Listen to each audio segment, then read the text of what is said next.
నేను ప్రశ్నిస్తానని పార్టీ పెట్టాడు. ఇవాళ ప్రశ్నిస్తున్నటువంటి మాపై కేసులు పెట్టిస్తున్నాడు. తను ప్రశ్నించకపోగా ప్రశ్నిస్తున్నటువంటి మాపై కేసులు పెట్టిస్తున్నాడు. ఏమన్నా మాట్లాడితే నేను ముఖ్యమంత్రిని కాదు అంటాడు. అయ్యా, నువ్వు ముఖ్యమంత్రివి కానప్పుడు, వ్యవస్థల్లో జరిగేటటువంటి తప్పిదాలని మాట్లాడలేనప్పుడు, చంద్రబాబు నాయుడు గారి అవినీతి భాగోతం చిట్టా మీకు తెలిసి మీరు అనేక సభల్లో మాట్లాడింది వాస్తవమైనప్పుడు, మీ ప్రభుత్వంలో ఉన్నటువంటి పెద్దల యొక్క ఒత్తిడితో ఈ కేసులన్నీ నీరు గారిపోతా ఉంటే ఎప్పుడు ప్రశ్నిస్తావు? రాష్ట్రంలో ఉన్నటువంటి రైతులకు అన్యాయం జరిగితే ప్రశ్నించలేవు. నేను ముఖ్యమంత్రిని కాదని ఒకసారి అంటావు, నేను హోంమంత్రిని కాదని ఒకసారి అంటావు. మరి ఏమీ కానప్పుడు నీ ఫోటోలు ఎందుకు ప్రభుత్వ భవనాలలో?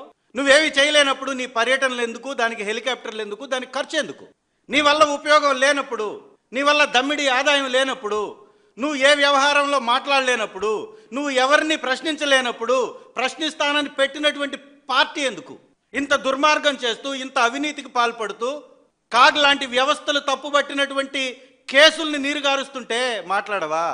మాట్లాడాల్సినటువంటి బాధ్యత లేదా?